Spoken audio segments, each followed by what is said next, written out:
Magandang araw po sa inyong lahat, mga minamahal kong mga kapatid sa Fox Creek Unida Christian Church. Late man po ay muli ay bumabati ako sa inyo ng isang maligayang anibersaryo. At last week ay hindi po ninyo ako nakasama sa pagtitipon. Bagamat nakapagpadala po kami ng pagbati, iba po pa rin talaga yung kasama nyo kami na nagse-celebrate ng inyong anibersaryo. Ganun pa man, ay sa espiritu ay alam ninyo na kasama nyo akong lagi sa pananalangin, sa inyong mga pagtatagumpay at sa anumang mga karanasan ninyo sa buhay, at ang tinig ng pag-asa ay lagi naman po ninyong nasusubaybayan. Salamat po sa inyong pagmamahal, mga kapatid, sa patuloy ninyong suporta sa inyong pastor at sa atin pong katulong na pastor kay Kuya Robert at sa ating pastor na si Pastor Jay. Patuloy po kayong maglingkod sa Panginoon, huwag po kayong magsasawa, at patuloy nyo pong sikapin na masunod yung mga kalooban ng Panginoon sa buhay ng bawat isa sa inyo. Again, thank you for giving me an opportunity na maging mensahero ng salita ng Diyos sa araw na ito ng ating pananambahan. Ang atin pong pag-aaralan ngayon ay pinamagatang A Closer Walk with God. Ephesians chapter 4, 14-16. Ito po ang ating pagbubulay-bulayan. Ganito po ang sinasabi ng mga talata. Then we will no longer be infants, tossed back and forth by the waves and blown here and there by every wind of teaching and by the cunning and craftiness of people in their deceitful scheming. Instead, speaking the truth in love, we will grow to become in every respect the mature body of Him who is the head, that is Christ. From Him, the whole body, joined and held together by every supporting ligament, grows and builds itself up in love as each part does its works. Pagpalain nawa ng Panginoon ang pagkabasang ito ng Kanyang banal na salita na sa araw na ito'y ating pagbubulayan. Mga minamahal na mga kapatid, sa talatang ito na ating binasa na sulat ni Pablo sa mga taga-Epeso, makikita natin ang isang katotohanan. Growth is necessary in all areas of life. Yung hindi lumalago ay walang buhay. Pero kapag may buhay, siguradong lalago. Growth is necessary in business, in science, in industry, etc., etc.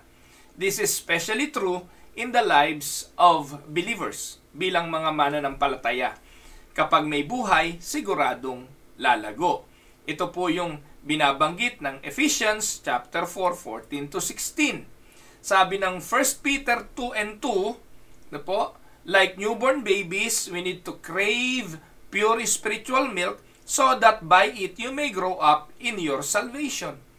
So, ini-encourage po tayo ni Pedro na bilang mga sanggol, bago sa ating pananampalataya, mag-crave ng spiritual milk.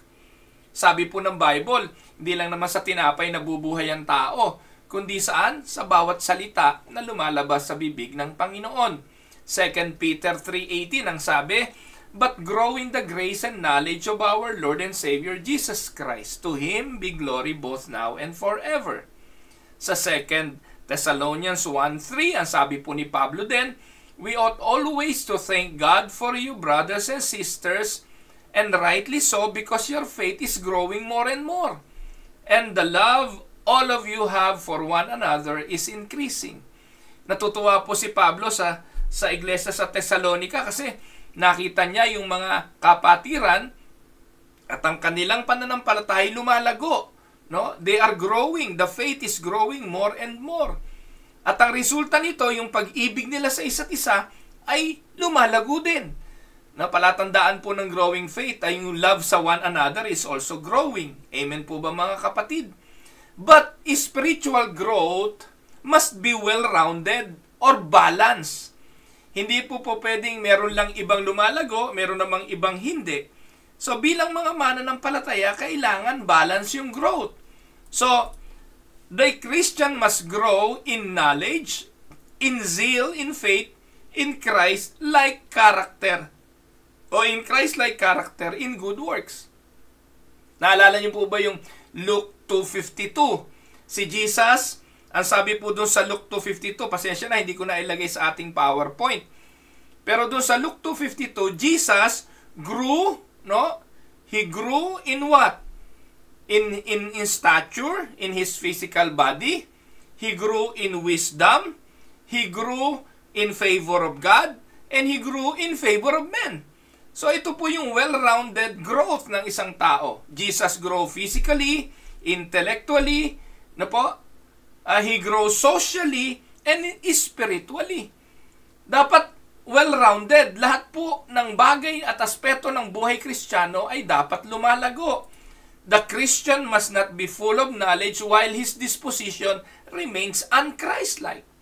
Hindi po pwedeng puno tayo ng theology, puno tayo ng doctrine, pero yung buhay naman natin ay hindi namumuhay ng ayon do sa gusto ng Panginoon. Kailangan nagtutugma yung tinatawag na orthodoxy at saka yung orthopraxy. Yung ating natututunan, nagko-coincide doon sa ating ipinamumuhay. Kung sinasabi mong hallelujah ka pag Sunday, pero mura ka ng mura pag Monday, ano yun? So, hindi nagtutugma. Ibig sabihin po, dapat laging balanse ang ating growth bilang mga Kristiyano. Ang lesson na ating pag-aaralan ngayon is intended to help us to continue growing ever closer to God and to be more productive in our service to the Lord Jesus Christ. Tandaan po ninyo, kapag hindi nagtutugma ang ating pinaniniwalaan sa ating ipinamumuhay, lalabas tayong mga ipokrito sa harapan ng Panginoon. Lalabas tayo katulad ng mga Pariseo at ng mga Eskriba during the times of the Lord Jesus Christ. Iba yung kanilang sinasabi sa kanilang ipinapamuhay. So it is beneficial to be aware of those things which act as, una, ano ba yung mga hindrance sa growth? Ito po yung ating pag-aaralan at kailangan tayong maging aware. Ano yung mga hindrances sa growth? Dapat natin itong maintindihan. At beneficial kung matututunan natin ang mga bagay na ito. Ano ang mga pumipigil sa paglago? Una, lack of effort. If you want to grow in Christ, you need to have that effort. You need to have the desire. Nung tinawag ng Panginoon ang kanyang mga alagad, walang pag-aatubili, iniwanan ng bangka, iniwanan ng kanilang mga nets, and they followed Jesus. Because in their hearts, they have that desire. Growing in Christ is not automatic. Wala pong buto na inihagis mo, automatic sumibol at ito ay nagbunga. Wala. Kailangan po nito ng pag-aalaga. It needs an effort. Na po? One may still be a baby after many years of being a believer. Alam natin yan at ang dami na natin kilalang Kristiyano pero walang pinagkatandaan bilang mga Kristiyano. Hanggang ngayon ay pasusuhing bata pa din. Hanggang ngayon ay hindi pa rin masabi yung gatas. Ang tawag nila sa gatas hanggang ngayon ay atat. No? At maraming mga Kristiyanong atat na nasanay sa Alam niyo po ba yung yung pinakuloang kanin, bigas na lugaw, pagkatapos kukunin mo yung sabaw nun, yun ang pinapainom sa bata. We can no longer live continuously on or on milk. We need to grow. Ano sabi ng Hebrews chapter 5 verse 13? Anyone who lives on milk, being still an infant, is not acquainted with the teaching about righteousness. 1 Corinthians 3, 1 and 2, ano sabi ni Paul? Brothers and sisters, I could not address you as people who live by the Spirit, but as people who are still worldly, mere infants in Christ. I gave you milk, not solid food, for you were not yet ready for it. Indeed, you are still not ready. Nakakalungkot, pero ito yung assessment ni Paul sa mga taga-Korinto. Hanggang ngayon, gatas pa rin kayo. Hanggang ngayon, bata pa rin kayo. Hindi ko kayo mapakain ng solid kasi magdadamdam kayo, magtatampo kayo, at mag-aalisan kayo sa pananampalataya. Tandaan niyo po, growth requires effort. But those who are spiritually lazy will simply follow the course of least resistance.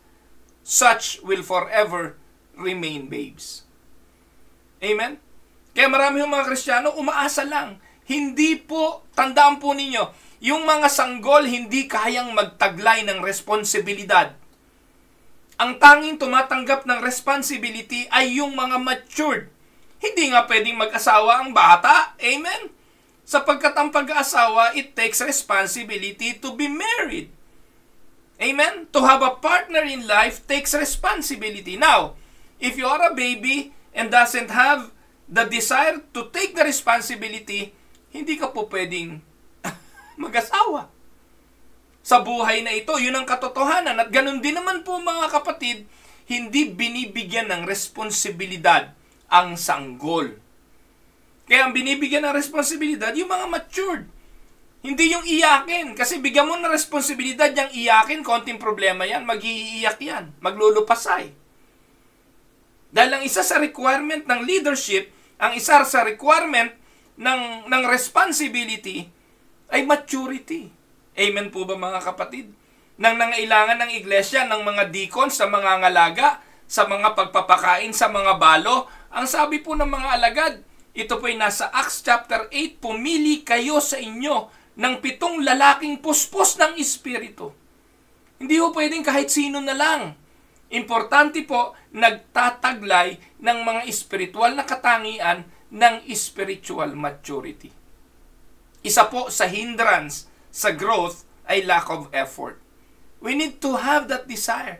We need to have the desire to eat the Word of God, to meditate upon the Word of God, to eat the Word in order for us to grow. When was the last time you take the Bible seriously? When was the last time you invested time sa pag-aaral ng salita ng Diyos? Ang galing natin sa investment ng oras sa trabaho, sa opisina, sa ating mga career.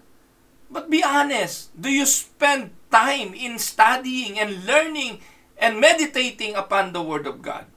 Growth requires effort. You need to give your devotion to the Word. And lack of effort, ano mangyayari? You will stagnate. You will remain a baby. Second reason or hindrance to growth is what we call discouragement. Some people make a good beginning. No? Meron naman silang desire. Pero later on, they quit because of discouragement. At the reasons for that are vary. No? Reasons may vary. Maaring church troubles, personal problems, lack of encouragement from others, etc., etc. But consider the example of the Apostle Paul. Ano sabi ni Paul? 2 Corinthians 11, 24-29. 5 times I received from the Jews the 40 lashes minus 1. 3 times I was beaten with rods. Once I was pelted with stones. 3 times I was shipwrecked. Spent night and day in the open sea. Have been constantly on the move. I have been in danger from rivers, dangers from bandits, in danger from the fellow Jews, in dangers from Gentiles, in danger in the city, in danger in the country, in danger at sea, in danger from false believers. I have labored and toiled and have often gone without sleep. I have known hunger and thirst, and I have often gone without food. I have been cold and naked. Besides everything else, I face daily pressure of my concern for all the churches. Who is weak, and I do not feel weak. Who is led into sin, and I do not inwardly burn. Few of us would ever have problems he had. Alin po dyan ang naranasan nyo na because of your faith? Mga kapatid, malungkot mang katotohanan, pero wala tayo sa kalingkingan ng karanasan ni Paul. And if there is one person na dapat ma-discourage, si Paul. Pero anong sabi ni Paul? Ano po? Sabi po sa 2 Corinthians chapter 4, 8, and 9, we are hard pressed on every side, but not crushed, perplexed but not in despair, persecuted but not abandoned, struck down but not destroyed. Ang tanong ay why? Because he knew his labor was not in vain. 2 Corinthians 4, 8, and 9, we are hard pressed on every side, no? Struck down but not destroyed. Bakit? Therefore we do not lose heart. Though outwardly we are wasting away, yet inwardly we are renewed day by day. For our light and momentary troubles are achieving for us an eternal glory that far outweighs them all. So ano sabi niya? Fix our eyes not on what is seen, but on what is unseen. Since what is seen is temporary, but what is unseen is eternal. May reason ba for discouragement? Yes. May mga pagkakataon nakaka-discourage yung ilan-ilan na lang kayo. Nakaka-discourage yung inaasahan mo, makakasama mo sa pananambahan, wala, absent. Nakaka-discourage ang yellow, ang snow, nakaka-discourage ang kakulangan ng financial, nakaka-discourage yung mga pangyayari sa kapaligiran. Pero, ano sabi ni Pablo? He encourages us not to grow weary in doing good. Ano sabi niya sa Galatians 6:9? Let us not become weary in doing good, for at the proper time we will reap a harvest if we do not give up. Can we say amen, mga kapatid? 1 Corinthians 15:58, therefore, my dear brothers and sisters, stand firm. Let nothing move you. Always give yourselves fully to the work of the Lord, because you know that your labor in the Lord is not in vain. Amen? So, ano-ano daw po yung mga hindrance for growth? One is lack of effort. Second, discouragement. At pangatlo, the law of disuse. Ano pong ibig sabihin yan? Ano mang bagay na meron ka pag hindi mo ginamit, pumupurol. If you have a gift and you don't use the gift, what will happen to that? Yun ang law of disuse. A knife stays bright when used. Amen? But unused becomes rusty. So it is with Christians. We lose what knowledge, ability, and opportunity we have when we don't use them. To use another metaphor, unless we are earnest in our endeavor, we will simply drift away from the Lord. Ito po yung sinasabi ng Hebrews 2:1.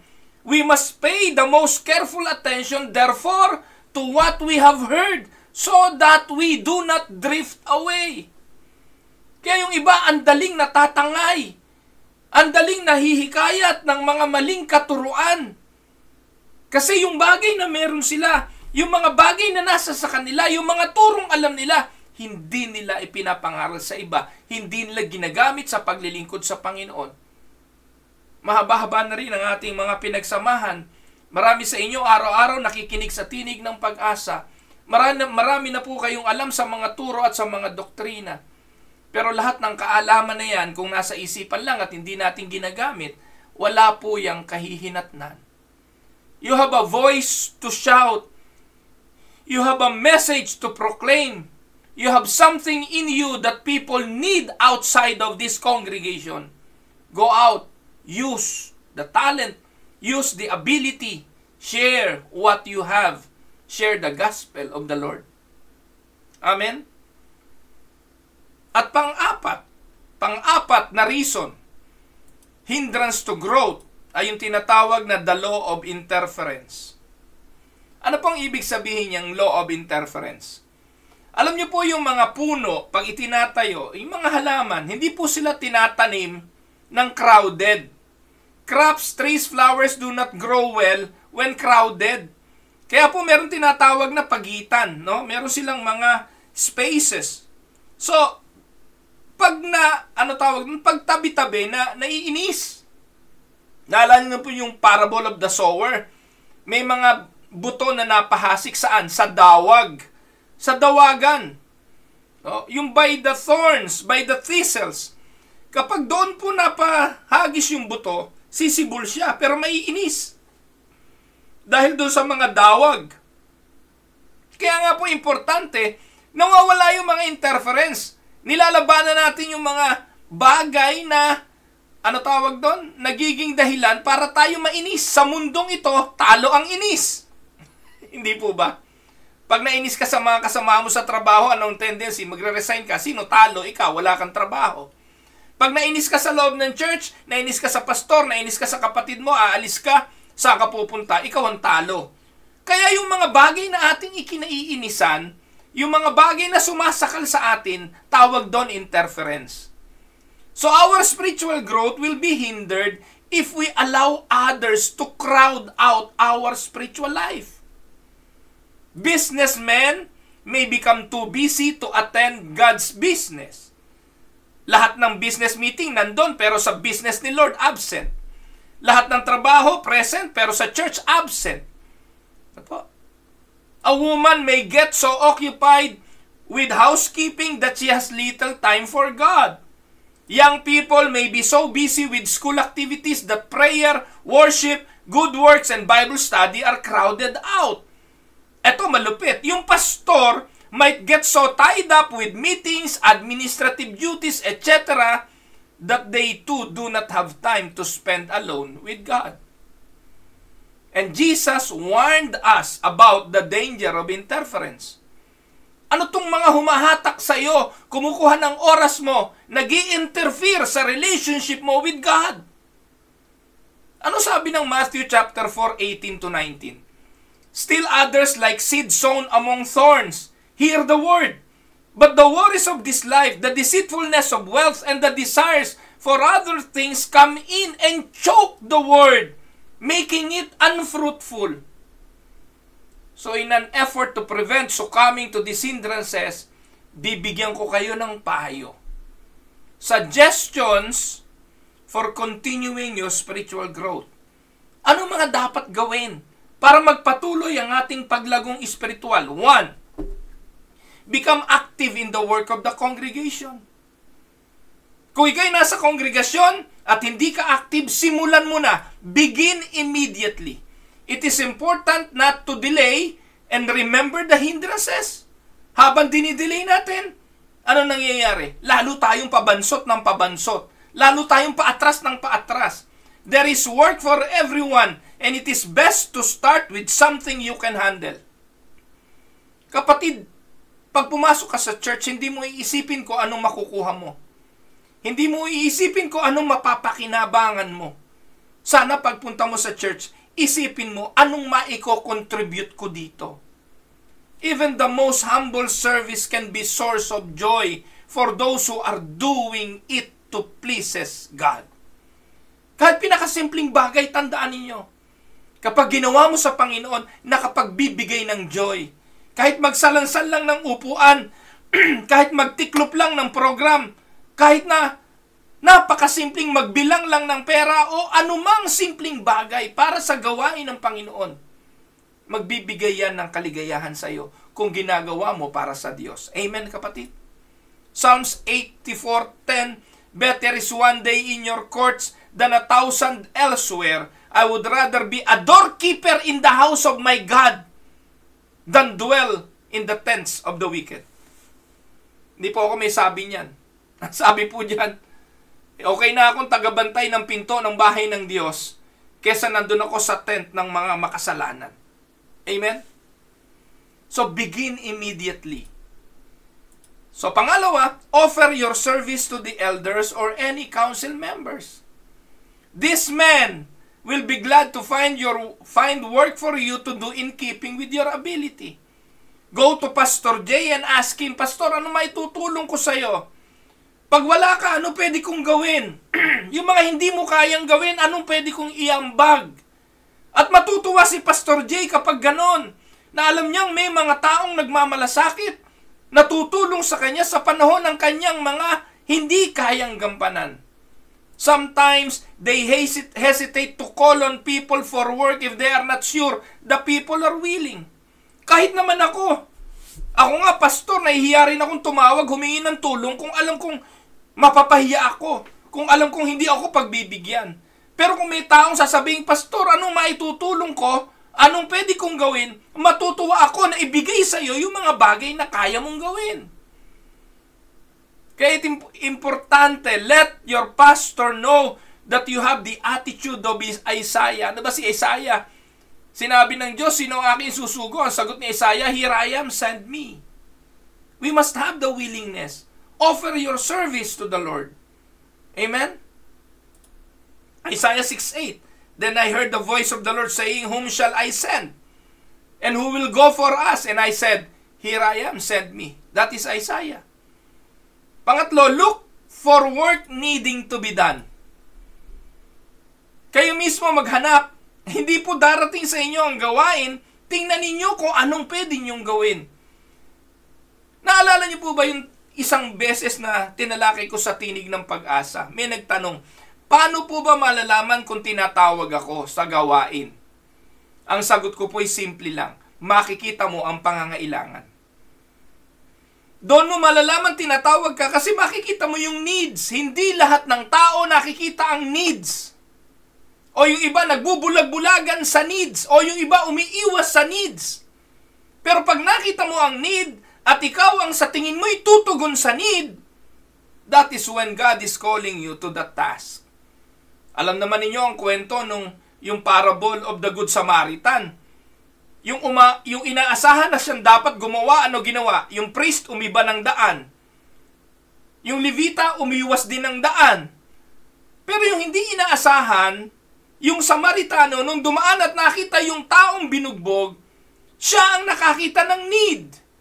And he addressed the need. That is where leadership began. Kaya sa loob ng simbahan, again, hanapin ninyo yung pwede ninyong gawin. Hanapin ninyo ang pangangailangan. The best servant is one who can see things to be done and does them without having to be told every step to take. Amen? Most of us are good critics. Ang galing nating pumuna. Ang galing natin doon sa mga taong, bakit hindi niya to ginawa? Bakit hindi niya to ginawa? Bakit hindi mo to ginawa? Ang tanong, bakit hindi mo ginawa? Amen?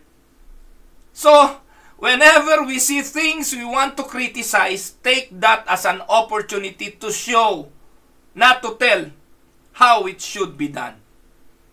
Someone else's failure is often our opportunity to be of service. In other words, don't criticize, energize. Minsan po, pinapahintulutan ng Diyos yung failure ng iba, maging opportunity mo to step in and do something. Kapag merong hindi gumawa, isa lang ibig sabihin nun, pinayagan nyo ng Diyos na hindi niya gawin para ikaw ang mag-step in at ikaw ang gumawa. Amen? So ano pa mga kapatid? Ang susunod. Suggestions for continuing your spiritual growth. 1. Become active in the work of the congregation. 2. Start program of regular private devotion. Ito ang pangalawa. Spend time. Ano po? Spend time. Start a program of regular private devotion. Spend time each day alone with God. Engage in prayer, Bible study, singing praises. Ang hirap naman mag-Bible study mag-isa si Pastor Jay. Tapos wala siyang kasama. Mag-Bible study kasama at least 2, 3, okay yun. Ang hirap naman kumanta mag-isa. Ang sarap may kasamang kumakanta. So engage in prayer meeting, Bible study, and singing praises. Such time consistently spent will supply the spiritual nourishment necessary for spiritual growth. Kaya walang paglago walang pagkain. Walang paglago pag walang practice. Alam niyo po ba si Yulo, yung nanalong gymnast ng Pilipinas, na nanalo ng medal? Naku po, matindi po yung exercise nun, matindi yung practice nun. Araw-araw po, walang tigil, consistently practicing. Kaya merong growth. Ganon din naman po tayo bilang Kristiyano. Ano ang aasahan mong growth? Hindi nagba-Bible study. Ano ang aasahan mong growth? Walang prayer meeting. Walang practice. Amen? Many Christians do not grow because they try to exist on spiritual starvation diet. Tandaan po ninyo, sa pananampalatayang Kristiyano, hindi uso ang diet. Dapat indulgence sa service.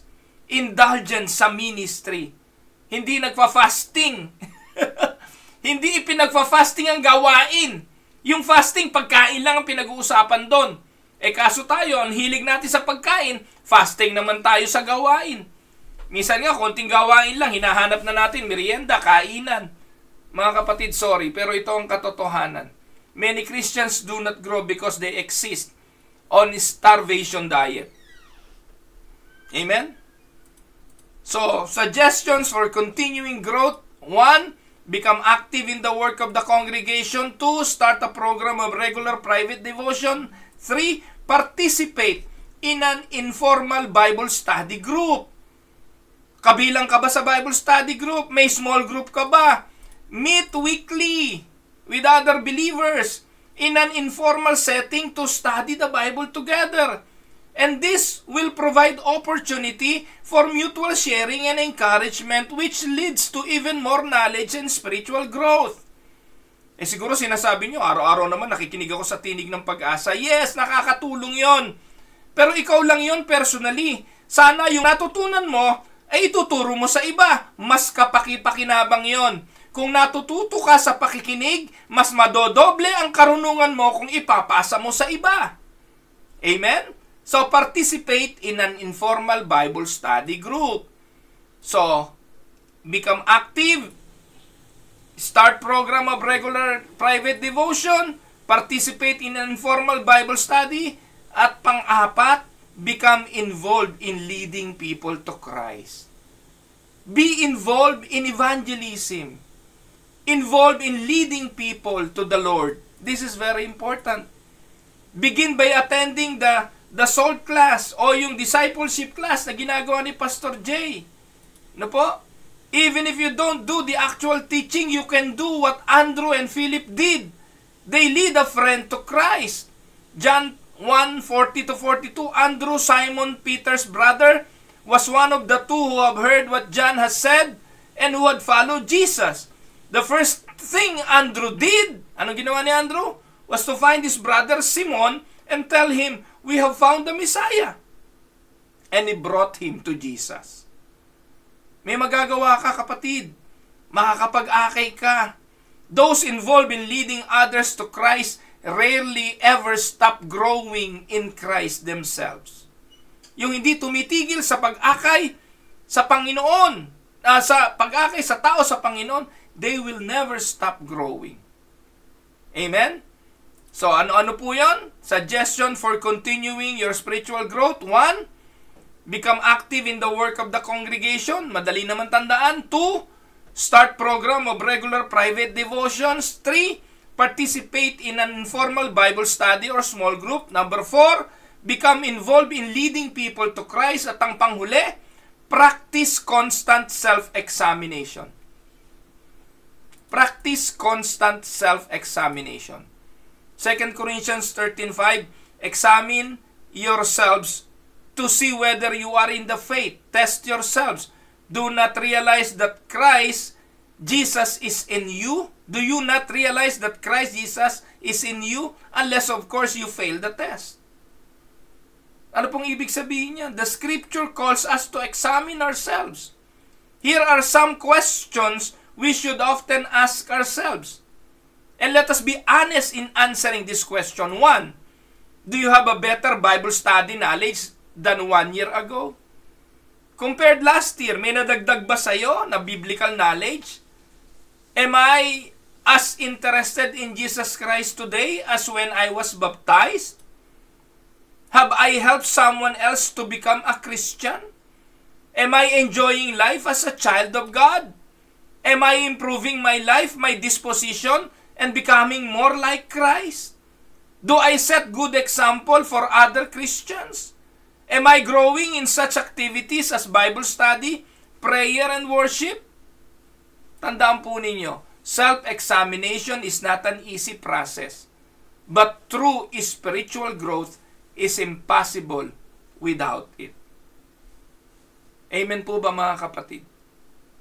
So bilang konklusyon, it is sad but true that many Christians are often just religious enough to be miserable. But the life of the Christian is intended to be one filled with love, joy, peace, and so much more. It is my prayer that these lessons may be useful in helping you to truly experience the life that Jesus provides. Again, happy anniversary sa inyo. Pero marami pang gawain. At kung gusto nyo makita pagdating ng araw, ang Fox Creek Unida Christian Church na patuloy na lumalago, patuloy na nagagamit sa ministeryo ng Panginoon, ay mamuhay tayo ayon sa prinsipyo ng paglago. Lumakad tayo kasama ang Panginoon. Let us have a closer walk with God. Amen? Ito po ang inyong lingkod, Si Bishop Ruel Camia po mula po dito sa Winnipeg, Manitoba, Canada. Bumabati sa inyo ng isang magandang araw. Happy Lord's Day. Pagpalain po kayong lahat ng ating Panginoong Diyos. God bless everyone.